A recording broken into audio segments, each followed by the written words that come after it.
Fala guerreira, fala guerreiro, aqui é Albiro e esse é mais um programa do podcast Peão 4.0. E esse é um programa especial, pois a gente acabou de soltar o programa semana passada e o outro programa seria só semana que vem.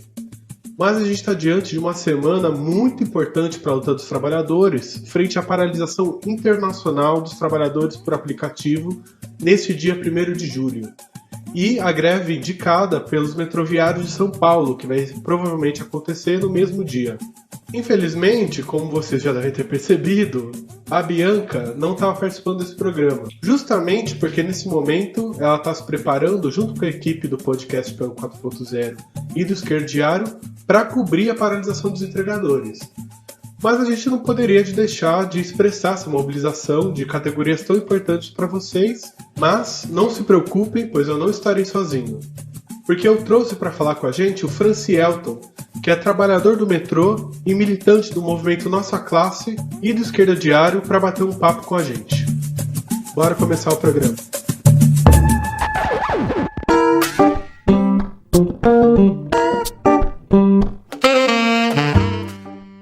Foram os entregadores do Brasil que saíram na frente e votaram a paralisação nacional para o dia 1º de julho. E nós do Esquerda Diário viemos apoiando essa mobilização já há algum tempo e inclusive colaboramos junto com outros grupos e coletivos para articular uma reunião entre os entregadores de vários países do mundo e acabou que se configurou uma paralisação realmente internacional, que vão participar entregadores da Argentina, que votou inclusive numa Assembleia Nacional da categoria, e além da Argentina, vão participar também entregadores de países como México, Chile, Costa Rica, Guatemala e Equador.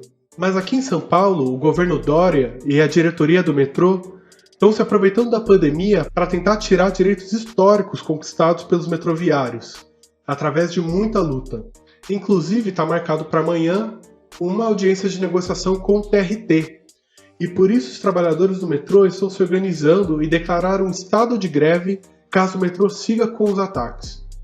E estão tentando articular também, para o dia 1º de julho, uma greve em defesa dos seus direitos, criando aí uma possibilidade de uma unificação com os entregadores. E justamente para contar para a gente como está acontecendo essas mobilizações do metrô e as possibilidades de paralisação e de greve, a gente trouxe aqui para o programa o Francielton Bananeira, diretor de base do Sindicato de Metroviários de São Paulo, que constrói uma fração, um setor minoritário dentro do sindicato, através do movimento Nossa Classe, e também faz parte da agrupação de negros e negras anticapitalista, que se chama Quilombo Vermelho.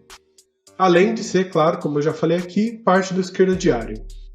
Então, vamos para a entrevista.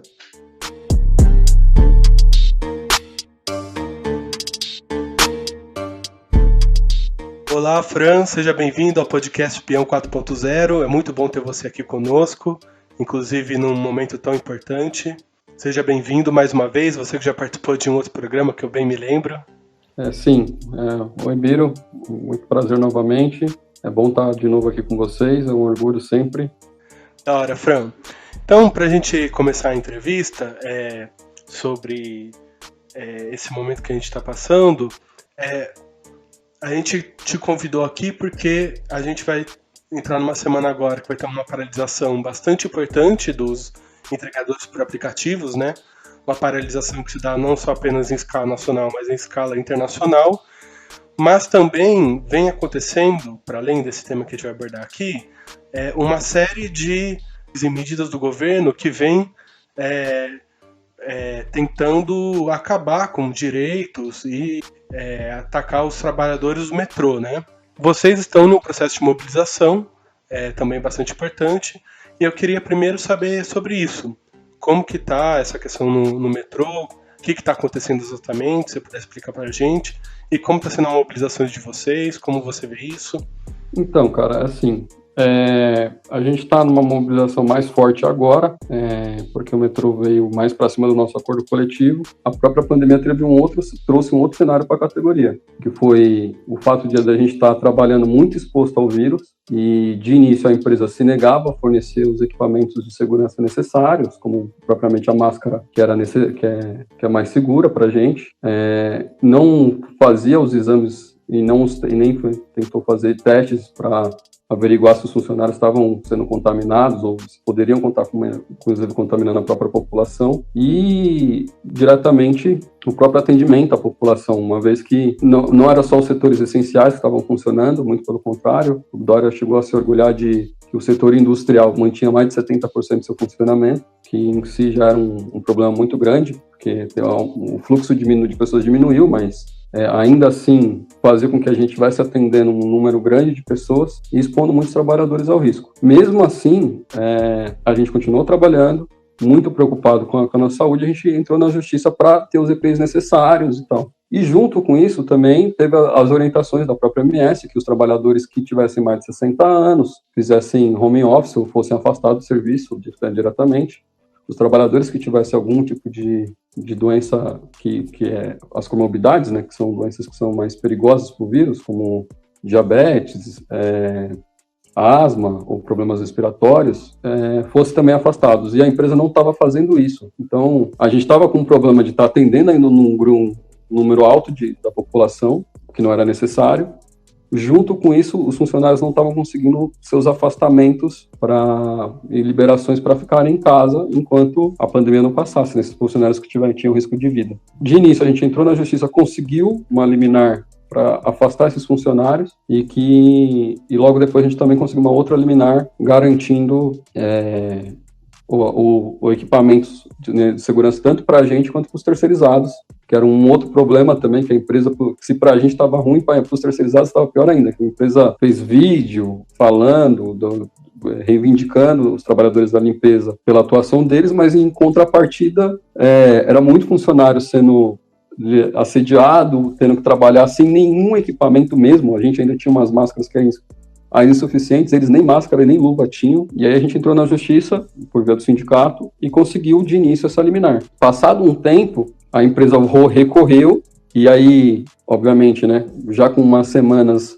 para frente, todo o setor de comércio querendo reabrir e querendo aumentar a circulação das pessoas, a política do Bolsonaro cada vez mais efusiva, a empresa, ao recorrer à justiça também, já de prontidão também, já diante desse cenário, ao invés de proteger os trabalhadores, se manter protegendo os trabalhadores, fez o que ela sempre faz, né?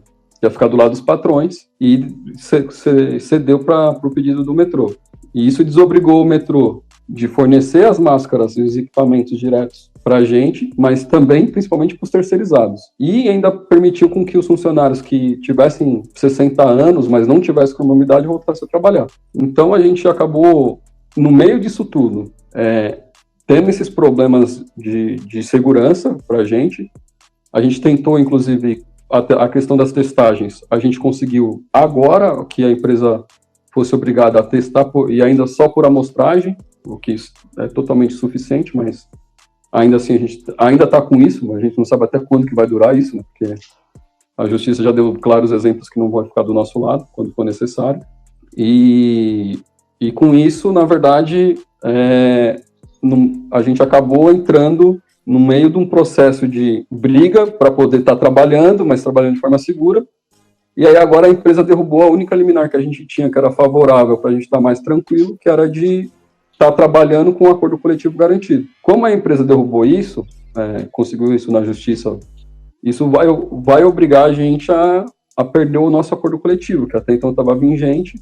E agora a empresa, se aproveitando disso, de a gente não ter acordo coletivo, começou a rebaixar todos os itens que a gente tinha no acordo coletivo a nível de CLT. Então, todas as conquistas que foram conquistas históricas da categoria, de aumento do auxílio noturno, do adicional noturno, aumento da gratificação de férias, por exemplo, um auxílio transporte, que é para trabalhadores que moram fora da região metropolitana, principalmente que moram muito trabalhador metropolitano que mora na Baixada, a gente conseguiu, há alguns anos, que a empresa desse um benefício a mais, além do auxílio do Vale Transporte, um auxílio para o cara poder pegar um fretado e pagar, né, para poder vir trabalhar.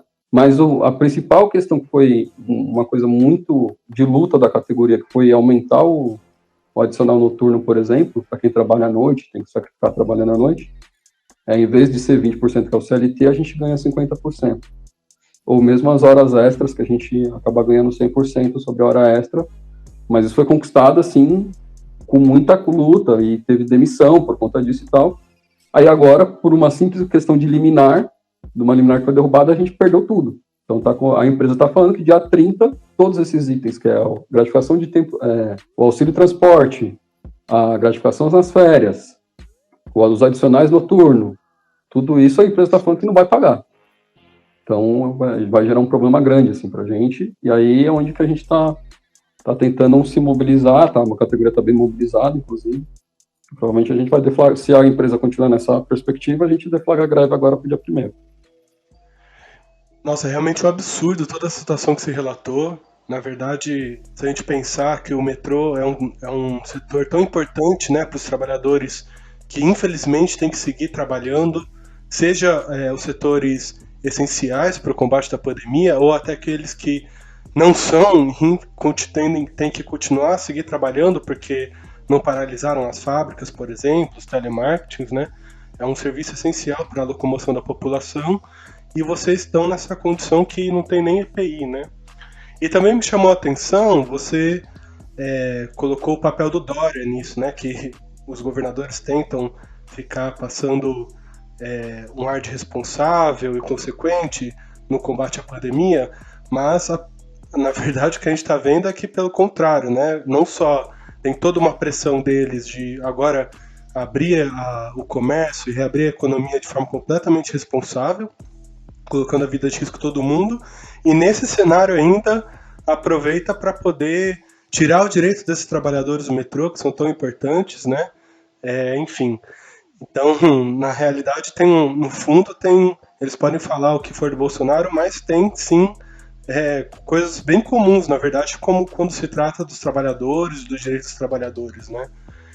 E eu estava vendo aqui, a gente estava conversando um pouco antes, e está acontecendo também demissões, né, dos trabalhadores terceirizados, tem salário atrasado. O que está acontecendo exatamente nesse caso, né? Esses trabalhadores que são justamente aqueles que aparecem nas propagandas como limpando os vagões de metrô, como a linha de frente no combate à pandemia, agora estão sendo demitidos e estão com salário atrasado. Conta um pouco disso pra gente, por favor. Não, isso aí é a máxima, né, na verdade. No meio de uma crise, o metrô, da crise que a gente está tendo, esses trabalhadores estão muito mais expostos, inclusive, porque a gente ainda tem alguns direitos de segurança e tal, e esses trabalhadores, por conta da flexibilidade de legislação, estão sendo diretamente muitos demitidos, porque as empresas alegam que não está tendo arrecadação suficiente, ou não está tendo um repasse do governo e do metrô para essas empresas pagarem seus funcionários, e estão demitindo todo mundo. Para além de os que estão trabalhando, estão limpando e estão há 2 meses sem receber salário. Então, na medida que a gente vê que o Dória vai lá, faz homenageia esses trabalhadores em videozinho, fica também fazendo um discurso todo salubre para fora, de que o Estado de São Paulo se preocupa com a saúde, se preocupa com as condições dos trabalhadores e da população.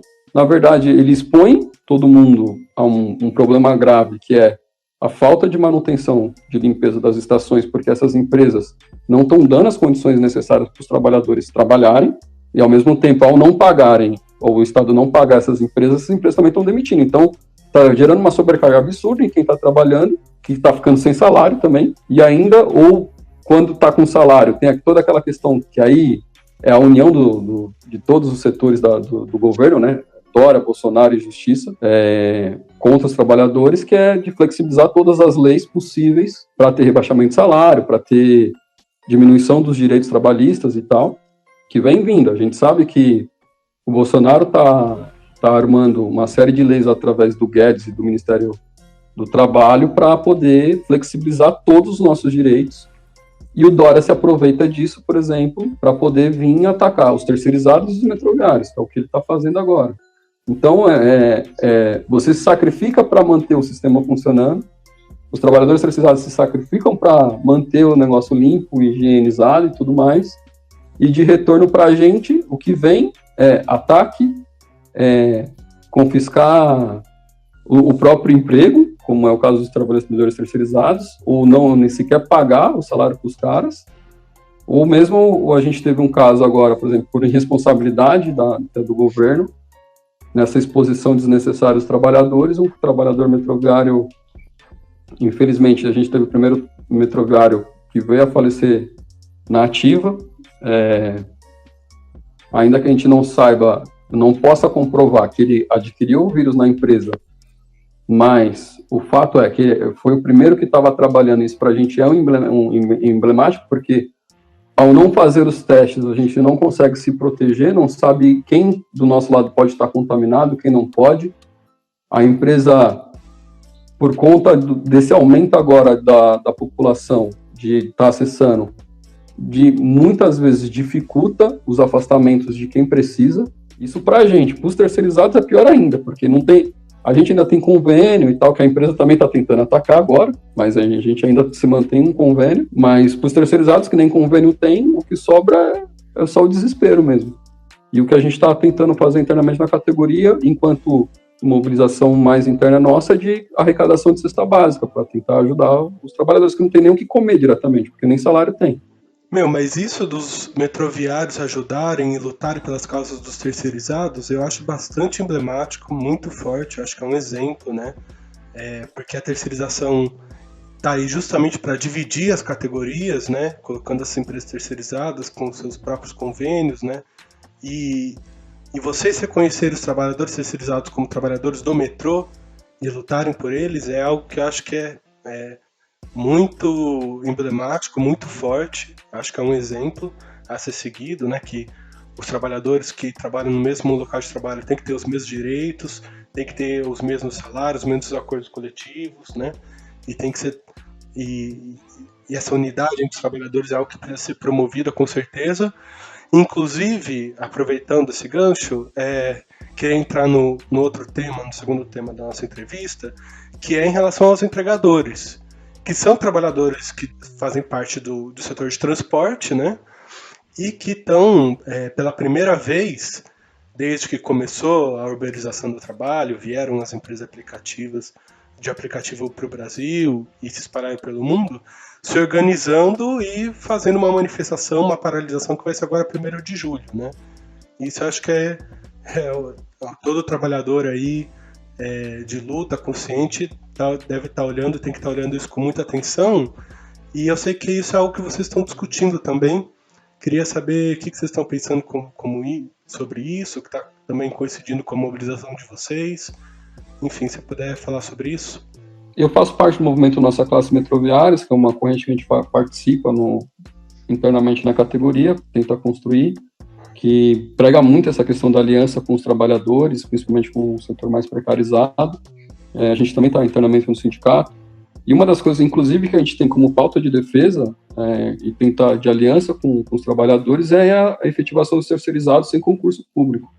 Que a gente vê justamente que é nesses momentos que a gente vê o quanto que é danoso para esses trabalhadores não terem um contrato junto com a empresa que a gente tem, não terem os mesmos direitos, se sequer ter o acordo coletivo que a gente tem. E a mesma coisa é para os trabalhadores de aplicativo, que também são trabalhadores que nem nós de transporte, tem uma questão social muito evidente e clara da essencialidade deles agora, em meio a essa pandemia. Eles não só carregam comida, carregam remédio, fazem entregas de documentos e tudo mais. A gente vê que é extremamente importante, é o que está permitindo, inclusive, que pequenos comércios voltem a funcionar com os deliveries e tal. E o que a gente vê é que essa mobilização deles é extremamente importante para o momento agora, porque se não tem essa mobilização, em meio a uma pandemia do jeito que está, eles sem ter acordo coletivo, sem ter nenhum tipo de direito claro, e com essa discussão de que se faz em cima deles, que eles são microempreendedores e coisa do tipo, que é uma falácia que se vende para poder justificar a superexploração deles, a gente, inclusive internamente, a gente abre muito o discurso do quanto que é importante a gente, como metroviário, estar unido com eles nesse debate com a população do que é você caçar o direito dos trabalhadores de transporte e dos serviços essenciais em meio a esse caos todo. E como que os governos estão se aproveitando, na verdade, para fazer um ataque que é generalizado em cima dos trabalhadores. A gente vê toda essa flexibilização em cima das leis e tudo mais que eu já cheguei a citar por cima, mas diretamente os trabalhadores são mais precarizados, têm menos direitos, agora estão sendo mais atacados ainda em meio a essa pandemia. E justamente a gente está junto com os entregadores, é uma batalha que a gente dá, inclusive internamente na categoria, dentro do sindicato, de colocar como pauta a nossa unidade, é porque a gente enxerga que, para a gente, inclusive, não sofrer os mesmos ataques, não sofrer o rebaixamento de direitos que esses camaradas já têm, é importante que a gente brigue para que eles tenham o nosso acordo coletivo, que eles tenham os direitos que a gente tem e que a burguesia, inclusive, pague tudo que ela tem que pagar para os trabalhadores, que é o que não está sendo feito, na verdade. O que está sendo feito é o oposto. Em meio a essa crise toda, os trabalhadores estão, de novo, tendo que pagar pela essa crise que a burguesia criou, está cada vez mais impactando em cima dos trabalhadores, principalmente dos mais precários, seja porque tem que trabalhar cada vez mais expostos ao risco e estão sendo obrigados a voltar ao trabalho, mesmo contra a vontade, ou porque estão passando fome, seja porque não tem as condições de ter um hospital decente, de não ter um plano de saúde decente, de ter o SUS cada vez mais para a periferia é ineficiente, a gente vê isso, vê que não tem vaga, vê que os setores que estão mais na periferia não é só uma questão, inclusive, do acesso ao SUS, tem um problema do acesso à moradia, tem um problema do saneamento que não chega, e nesse papel todo, né, nessa discussão toda, os entregadores, com as suas mobilizações que são de antes, inclusive, se mostrando um papel muito importante de mostrar que os trabalhadores organizados podem e precisam se manifestar. Então, a mobilização que os entregadores estão fazendo agora é muito importante, e a gente tem que saudar muito ela, tem que apoiar muito, e é o debate que a gente faz internamente. Sim, você estava falando da precariedade dos trabalhadores de aplicativo e daqueles que moram na periferia.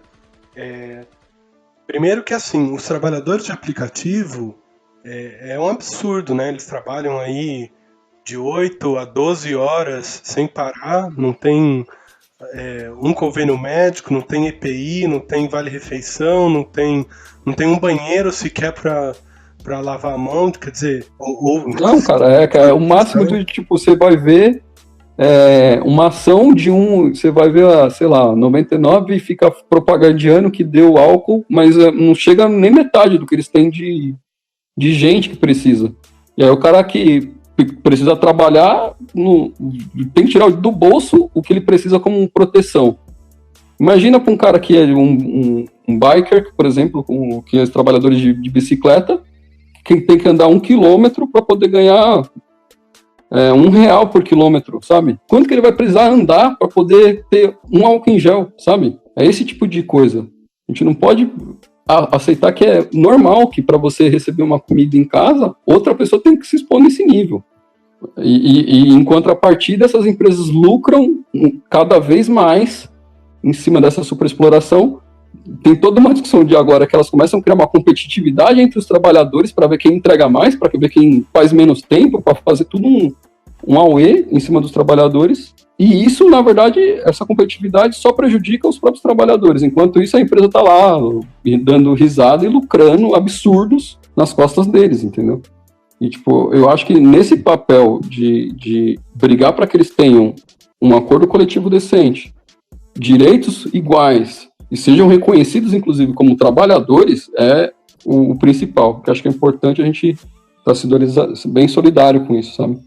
Sim, com certeza. E inclusive faz parte das reivindicações deles justamente EPIs, né, condições de atendimento médico, em caso de acidente, enfim, tem toda uma reivindicação de direito nesse sentido, para além de melhores remunerações, claro, porque é um nível absurdo o que eles ganham, né, R$1 por quilômetro, e olha lá, enfim, são todas as reivindicações que eles estão levantando, que eu acho bastante importante. E tem um outro aspecto que eu queria abordar com você, inclusive porque você faz parte do Quilombo Vermelho, é que a maioria desses trabalhadores, eles são negros e são justamente que vivem nessa situação que você estava falando anterior, nas regiões periféricas, nas favelas, na periferia, que não tem acesso a nenhum sistema de saúde, nenhuma infraestrutura, enfim, né? E é interessante pensar que justamente esse setor que está se mobilizando agora, depois de a gente ter visto todo esse levante dos negros no mundo inteiro, né? Começou nos Estados Unidos e chegou a acontecer aqui no Brasil. Enfim, acho isso algo bem interessante. Sim, porque não é à toa, né, que são, inclusive, os negros que estão lá na periferia, não é à toa que são os negros que estão tendo que se levantar.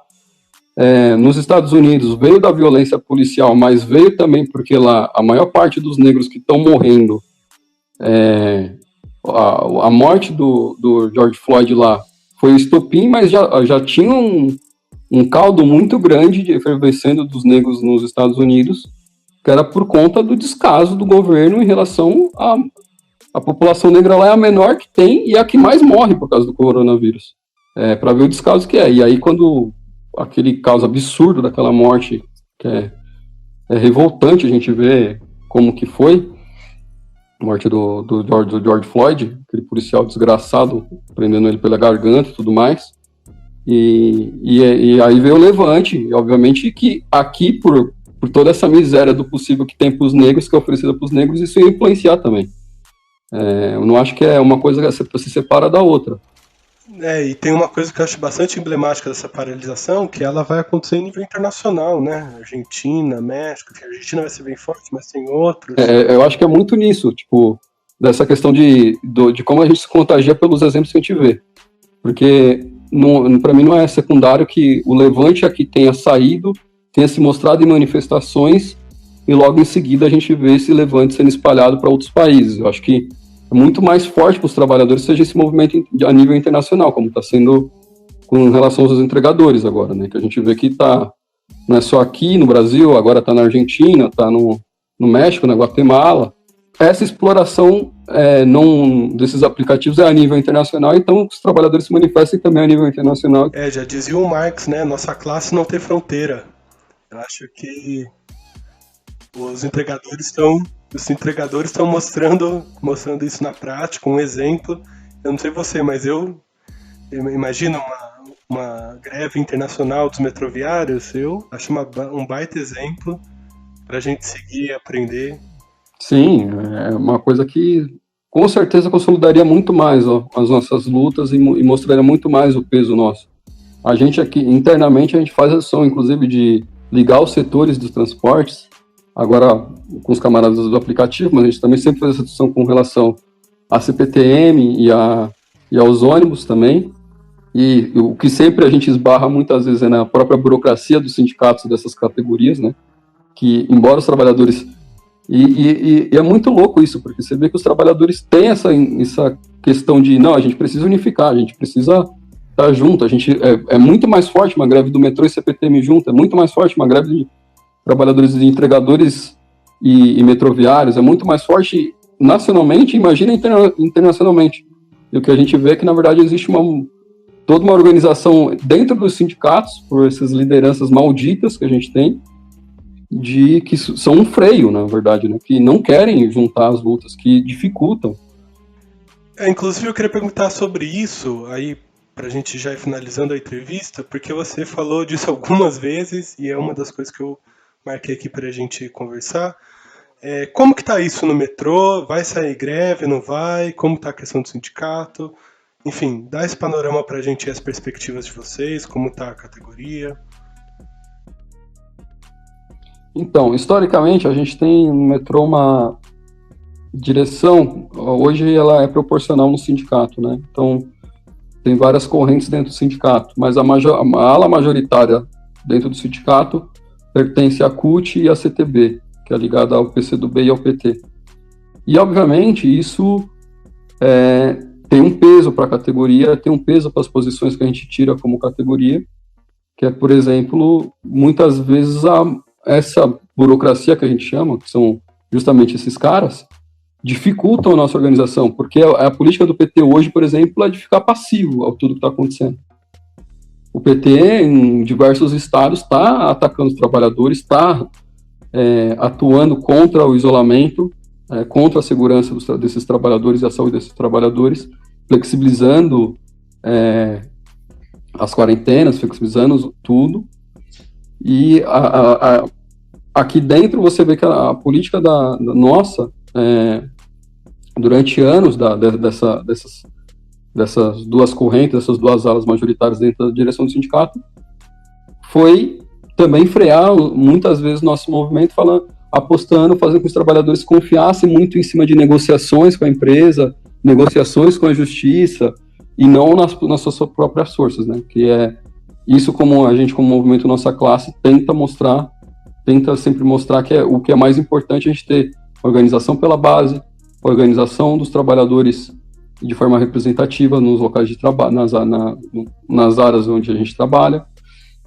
Inclusive, o metrô é muito grande, quanto mais precisa ter esses representantes organizados para formar a gente defende que seja um comitê de representantes dos trabalhadores das áreas, que ajudaria, inclusive, a gente ter uma massificação das pautas, uma massificação da luta dos trabalhadores de uma forma muito mais representativa, que não fosse só um diretor do sindicato passando na área, mas que a própria área pudesse se mostrar. E o que a gente vê é que essa burocracia que atuou durante tanto tempo na categoria, jogando na categoria essa esperança na justiça burguesa, essa esperança nesses governos burgueses, não diretamente é contrária a esse tipo de organização. E com relação aos terceirizados, poucos se importam se está sendo demitido, se está passando fome. Então não dá para a gente ficar confiando, e esse é o debate que a gente faz internamente na categoria. Mas você agora falou sobre a burocracia sindical, mas ao mesmo tempo tem tido uma disposição de luta grande dos metroviários, né? Inclusive, você estava me contando que teve 2.500 votos, ou seja, 90% dos trabalhadores votaram sim pela greve, né? Sim, isso é parte do que a gente fala que são as pressões que a burocracia tem que ceder, né? Porque são várias mobilizações na área. Quando veio a sedução da empresa vir com esse ataque tão grande, surgiu várias decisões de a gente vai ter que paralisar mesmo, vamos ter que fazer alguma coisa, fazer assembleias presenciais, que é o que a própria burocracia e a esquerda em geral, inclusive, estava aceitando de não existir, dos trabalhadores presencialmente estarem organizados. Era só por questão de, não, vamos fazer por WhatsApp, vamos fazer por outra coisa, que se mostra hoje totalmente insuficiente para o nível de ataque que a empresa está fazendo, mas essas votações que são virtuais mostram, inclusive, a vontade que tem dos trabalhadores de reagirem. Mas muito da hora, uma greve dia 1º de julho, junto com a paralisação dos aplicativos, eu acho que é um exemplo também que a categoria de vocês pode dar, de unificação das lutas. E você agora, antes era aqui no Brasil uma luta dos aplicativos, agora tem os metroviários de São Paulo entrando junto na luta, né, com as suas próprias reivindicações, suas próprias pautas, mas enfim, já é uma sinalização de uma unificação e também de mais uma força operária para sair nas ruas e se manifestar no dia 1º de julho, né? Sim, porque a gente vê a importância que tem os entregadores e é justamente esse debate que a gente faz internamente na categoria, de estar aliado junto com eles, de mostrar, porque os entregadores sozinhos têm um poder, já se mostra uma mobilização muito forte. Se a gente sai junto com eles, tanto a nossa luta fica maior, quanto a própria deles também fica mais pesada, né? Socialmente falando, o peso que teria, inclusive de conscientização para a própria população, de estar os metroviários e os entregadores paralisando por melhores condições, para mostrar que existe todo um descaso com relação à saúde e aos direitos, fica muito mais direto. E esse é um debate que a gente faz internamente na categoria. Ainda que a própria burocracia e setores ligados ao pessoal, inclusive à esquerda internamente, queiram, de alguma forma, não atuar junto, assim, de falar, não, a luta deles é a deles, a gente apoia, mas apoia sem ser junto. Aquele debate estúpido de que cada categoria faz a sua luta. E a gente sabe que a gente estava discutindo até agora há pouco, que quanto mais unidos os trabalhadores estiverem, né, nas suas diversas categorias, mais força tem para ambos triunfarem, né? E não ficar com lutas isoladas. Porque é um desafio que a gente precisa construir, porque a burguesia está unida, né? Esse que é o grande cerne. A burguesia tem os seus instrumentos, tem os seus ministros, tem os seus deputados, tem tudo aí os capitalistas têm, os grandes empresários têm, a própria justiça a seu favor, e o que resta pra gente é só a nossa própria organização. Com certeza, Fran. Mano, muito obrigado aí pela presença, pela entrevista, foi demais. Espero que você venha mais vezes participar do PEN 4.0 e boa sorte na luta de vocês, estão sendo um grande exemplo. Vamos para esse 1º de julho e arrebentar aí junto com os entregadores. Vamos, eu que agradeço, de verdade, eu acho que é muito importante a gente estar tendo esse tipo de conversa. Felizmente a gente tem esses métodos nossos independentes para poder mostrar o que está acontecendo de fato, para a gente poder dar voz para os trabalhadores de fato do que acontece com a gente, porque a mídia burguesa não nos favorece, a gente tudo joga contra a gente, né? Como trabalhador, como eu estava falando, a gente só tem nós mesmos. E é preciso a gente tomar as entidades que são nossas, que são os sindicatos, com as nossas mãos, para a gente poder dar a luta de fato contra essa burguesia maldita que tanto que nos mata todo dia. Da hora, fã. Até a próxima, então. Valeu, cara. Tamo junto.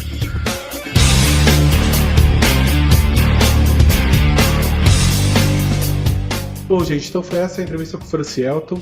E para retomar aqui a paralisação do 1º de julho e explicar melhor como que vai ser, para o pessoal que está ouvindo antes do 1º de julho, os entregadores se unificaram em torno de 6 reivindicações aqui no Brasil, que são fim do sistema de pontuação, auxílio pandemia, ou seja, fornecimento de EPIs, máscara, álcool em gel e licença remunerada para afastamento caso venha a contrair a Covid-19, aumento do valor das taxas pagas pelos aplicativos, fim da suspensão e desbloqueios indevidos aos entregadores, seguro de vida e seguro caso de acidente e roubo são pautas, eu nem preciso dizer, completamente legítimas, contra a exploração e a precarização que são impostas por esses aplicativos.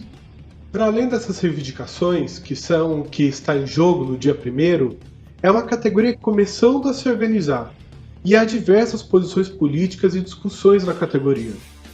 Dentre essas posições, a nossa do Esquerda Diário é a dos que acreditam, assim como os entregadores argentinos, que decidiram em Assembleia Nacional que os entregadores precisam criar seus próprios instrumentos de luta, batalhando para tirar o sindicato das mãos da burocracia sindical ou até mesmo criar seus próprios sindicatos.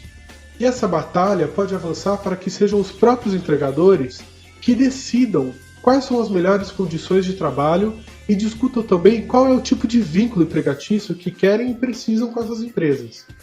E que para nós, com certeza, deve ser com plena garantia de todos os direitos, mas sem nenhum emprego a menos. Hoje os entregadores já sofrem com todos os ônus de quem trabalha pela CLT. É uma ilusão essa ideia de que eles podem escolher sua própria rotina de trabalho, pois eles precisam manter trabalhando todos os dias para alcançar remuneração decente, mínima, para poder sustentar suas famílias, e até mesmo para alcançar uma pontuação que permita com que recebam as corridas pelos aplicativos. E é uma ilusão também achar que tem emprego garantido para qualquer um nesse momento e que os entregadores não serão desligados ou bloqueados e aí perder a fonte de remuneração deles. Então, se é assim, se sofrem com os mesmos ônus, por que não ganham os mesmos direitos que conquistamos com décadas de lutas na nossa classe? Por que não tem direito a férias, feriados, licença saúde, hora extra, licença maternidade, etc.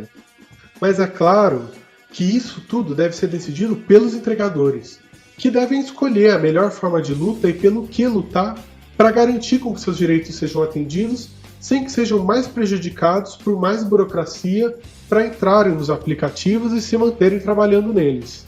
Agora, a gente não pode cair na chantagem de que ou se escolhe o emprego ou se escolhe o direito, como sempre diz o Bolsonaro. E por isso, também compartilhamos da posição com os entregadores que dizem fora Bolsonaro e fora Mourão, e que acham que esse governo deve sim ser responsabilizado pela situação em que se encontram os entregadores hoje. Como a gente sempre fala aqui no programa, contra esse governo Só tem um jeito, é preciso lutar para criar uma alternativa dos trabalhadores, que batalhe para a revogação das MPs da morte, e lute pela proibição das demissões durante a pandemia e pela divisão de horas de trabalho, para que todos aqueles que precisam possam trabalhar e sejam empregados. E claro, isso tudo sem redução dos salários. Mas infelizmente, essa não vem sendo a perspectiva das enormes centrais sindicais como o CUT, que é dirigida pelo PT, e a CTB, que é dirigida pelos PCdoB, como a gente viu na própria entrevista com o Franz. Essas centrais que se mantêm completamente paralisadas, aceitando as medidas do governo e esperando as próximas eleições, fazendo lives por supostamente pró-democracia, mas com FHC, com Huck, com Alckmin e toda essa direita que sempre atacou os trabalhadores e que não vai mudar agora. Por isso é preciso exigir que parem de negociar com os nossos inimigos e que organizem os trabalhadores em cada local de trabalho para que unifiquem suas lutas e possam vencer, assim como está colocada a possibilidade real nesse 1º de julho.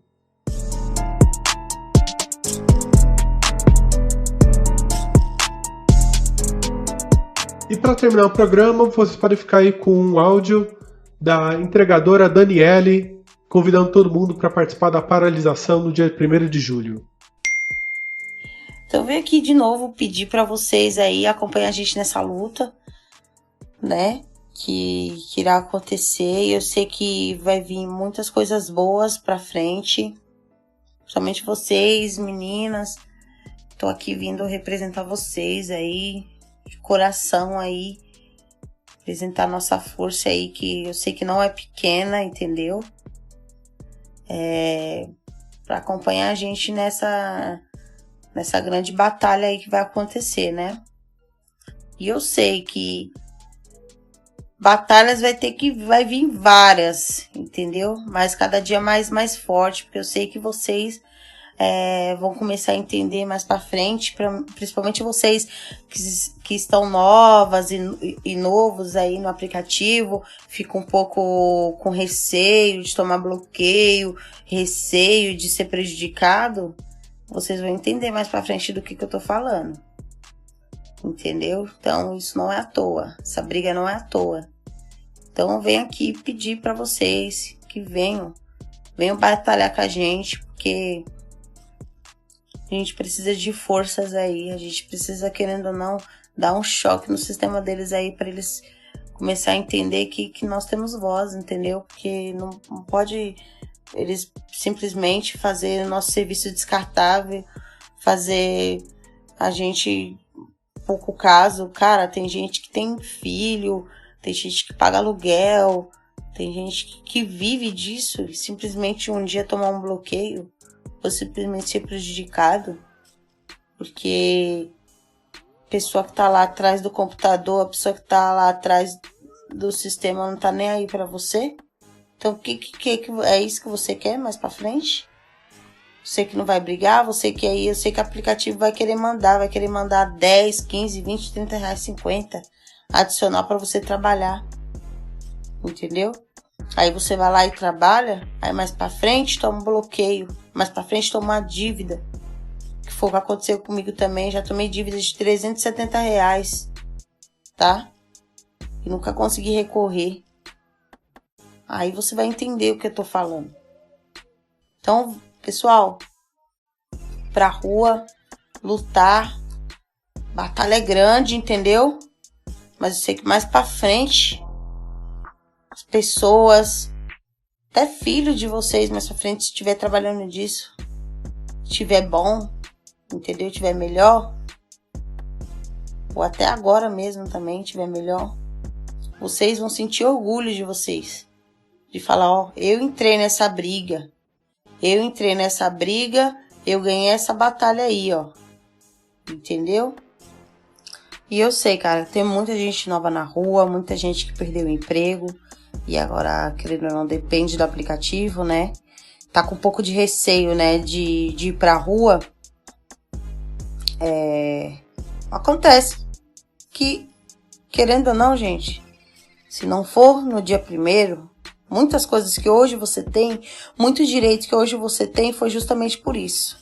Porque muitos lá atrás, né, brigaram por você. Por você hoje ter uma democracia. Por você hoje ter um contrato CLT. Não foi uma coisa que foi lá, simplesmente lá, Planalto lá, decretou. Não. Foi muito por causa de uma luta dessa que hoje estamos tentando ficar cada dia mais forte aí, né? Começou uma pequena lá, ó, lá na Paulista lá, ó. 40, 50 pessoas tava lá. Entendeu? Hoje é praticamente o mundo inteiro. O mundo inteiro que depende de aplicativo. Entendeu? E não tem, às vezes, um pingo de respeito com nenhum dos entregadores. Com o trabalho. Vocês vão sentir orgulho de vocês. De falar, ó, eu entrei nessa briga. Eu ganhei essa batalha aí, ó. Entendeu? Eu fiz aplicativo aprender a respeitar o nosso serviço. Entendeu? Porque eles dependem da gente. Tá? Porque se a gente não for pra rua, eles não ganham também. Tá? Então vem aqui de novo, né? Já vi um monte de vezes. Pedi pra vocês. Vem logo pra rua, gente. Pelo amor de Deus. Mas, gente, de coração, vai ter resultado aí. E unidos venceremos sempre. Geral falando disso, o bagulho vai ser louco. 1º de julho é paralisação no Brasil inteiro, caralho.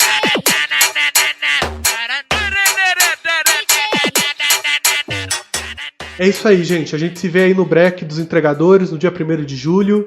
Esse foi mais um programa do podcast Peão 4.0, feito para e por trabalhadores. Se você gostou, curta e compartilhe nas redes sociais, mostre para os seus amigos e acompanhe nossas ideias no esquerdadiario.com.br.